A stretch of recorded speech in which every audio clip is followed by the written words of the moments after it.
Hello everyone friends, Liuba here. Today we are going to make a super delicious mega chocolate cake.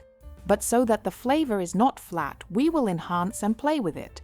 We will add the refined aroma of tonka beans, the subtle scent of vanilla, and fragrant alcohol for depth of flavor. Together they will reveal the chocolate and give it an amazing flavor and aroma profile.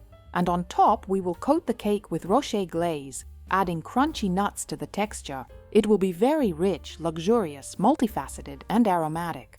We will start the preparation with a most delicious chocolate sponge cake with an amazingly delicate texture. For it, we will need flour, sugar, eggs, dark chocolate, milk, cornstarch, butter, and baking powder. Combine the flour with the cornstarch and the baking powder and mix well. We start beating the eggs so that the yolks blend with the whites and a light foam forms on the surface. Then gradually pour in the sugar and continue beating. As a result, the mixture should increase significantly in volume, become lighter in color, fluffy, and very airy. This is exactly the consistency you need to achieve. The whisk should leave a trace on the surface of the mixture that holds for a short while. In a small saucepan, combine the chocolate, butter, and milk and heat until the ingredients are completely dissolved and blended. The mixture should become smooth, uniform, and glossy. Pour the chocolate mixture into a separate bowl and add a little of the whipped egg mixture to it. Immediately stir with a spatula so everything combines. The temperature of the chocolate mixture should be about 50 degrees. Then the eggs will incorporate easily and the mixture will turn out uniform. Now pour this mixture into the overall egg mixture and stir with a spatula quickly but gently, making sure to reach the bottom and scrape everything from the sides. As a result, you obtain a uniform and voluminous mixture. We add the dry ingredients in 2 batches, each time gently folding them in with a spatula. In the end, you should have a homogeneous batter without flour lumps, thick yet pourable, and very fragrant. Place the sponge cake in an oven preheated to 170 degrees and bake for about 50 minutes. However, the baking time depends on your oven, so you need to keep an eye on it so the sponge cake does not dry out. Check with a skewer. If it comes out of the center without traces of raw batter, it is ready. Remove the sponge cake from the pan, let it cool a little, then wrap it in plastic wrap and place it in the refrigerator until completely cooled. When the sponge cake has cooled thoroughly, we divide it into layers. First, we slice off the top crust in a thin layer, and then I always flip the sponge cake upside down and divide it. We get 3 even and fully formed layers. Look at that amazing texture. The sponge cake is very aromatic and insanely delicious. Now we will prepare a very aromatic soaking syrup. It will give the cake a special flavor and aroma accent. For the syrup, we will need sugar and water and cocoa. Most important are the flavorings, vanilla paste with vanilla seeds and finely grated tonka bean. We will definitely use them in the cream as well. The aroma of tonka is complex and rich. It contains vanilla, almond, spicy, and caramel notes, and it pairs particularly well with chocolate. I use vanilla paste with natural vanilla seeds. It gives desserts a special depth. We will also need aromatic alcohol, cognac, or rum. Altogether, they will make the soaking syrup distinctive. In a saucepan, we combine all the ingredients except the alcohol, stir well, and bring to a boil. The sugar and cocoa must dissolve completely, and the syrup should become uniform. We pour it into a bowl, let it cool, and once it is cold, we add the alcohol. That is it. A very aromatic soaking syrup is ready. Let us prepare the cream. For it, as I already said, we absolutely will need tonka beans and vanilla, because they are what will elevate the chocolate flavor to a whole new level. The base of the cream is egg yolks, sweetened condensed milk, cocoa, milk, butter, and dark chocolate. Let us start with the chocolate. It needs to be melted. It is easier to do this right away in a tall glass in which we will later use the blender. In a saucepan, we combine the milk, the sweetened condensed milk, and the egg yolks. We add the grated tonka bean and the vanilla paste. We whisk everything thoroughly and place it on the stove.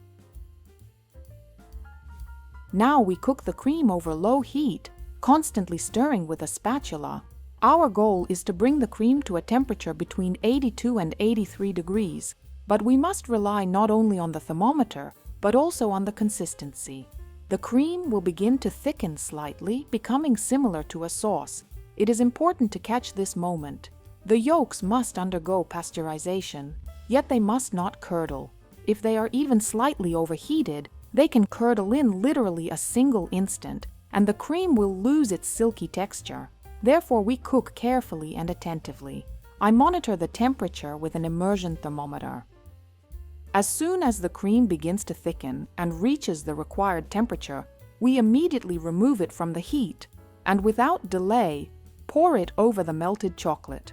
In the saucepan, the mixture continues to heat, and if it is left even for a short time, the yolks can curdle instantly, so we work quickly. We take an immersion blender and combine the cream with the chocolate until the mixture is smooth, glossy, and uniform. Now this base needs to cool to room temperature before we combine it with the butter.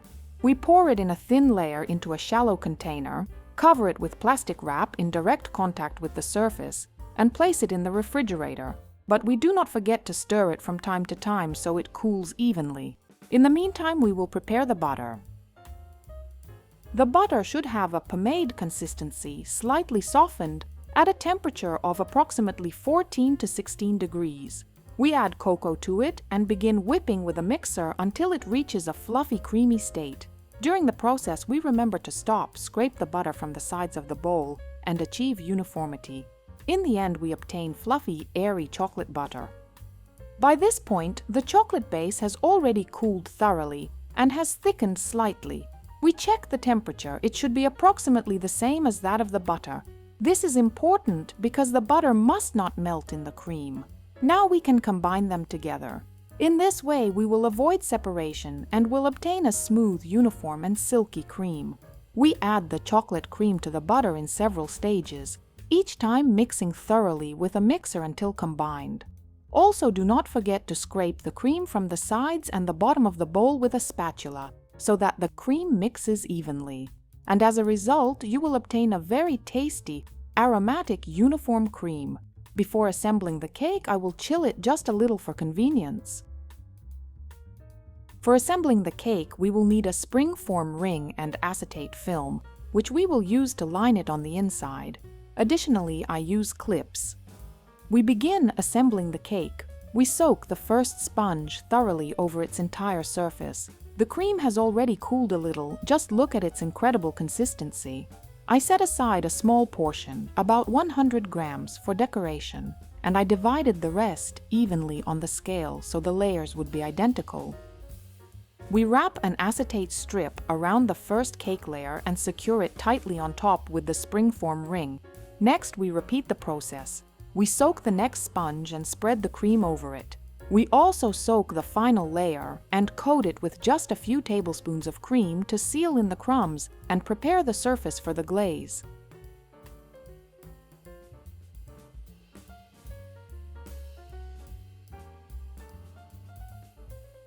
Now we place the cake in the refrigerator until it is fully set for at least 6 hours. And the portion of cream that we set aside at the beginning for decoration, we also cover with plastic wrap and put in the refrigerator. When the cake has chilled thoroughly and the cream has set, it holds its shape perfectly. I transfer it onto a cake board that is roughly 1 centimeter smaller in diameter. Before glazing, I place the cake in the freezer for literally 20 minutes just to firm it up slightly. Meanwhile, I prepare the glaze. Let us prepare my favorite Rocher glaze for coating the cake.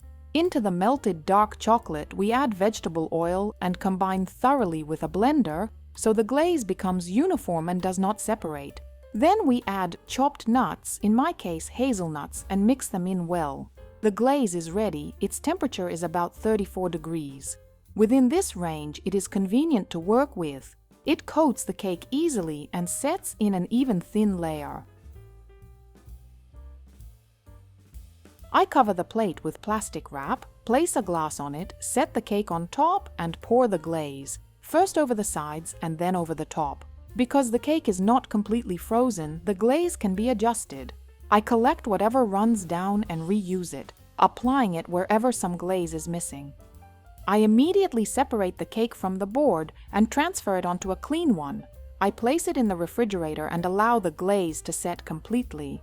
The cream reserved for decorating has solidified in the refrigerator and become firm. Therefore, we take it out a little ahead of time. It loosens quickly at room temperature. We mix it with a spatula, and it becomes uniform, pliable, and convenient to work with again. This amount of cream is enough to pipe a light decoration around the circumference of the cake. You can use any tip that you like. On top, I sprinkled the cream with grated chocolate, and that is all. Our cake is ready. Friends, just look at how appetizing and appealing it is. In the slice, we find juicy, well-soaked cake layers, tender and silky chocolate cream, and on top, a crunchy Rocher glaze with nuts. The cake turns out incredibly fragrant, rich, complex, and deeply chocolatey. It is very, very delicious. Friends, that is all from me. Be sure to try making this cake. I thank all of you for your attention. See you in new videos. Bye-bye.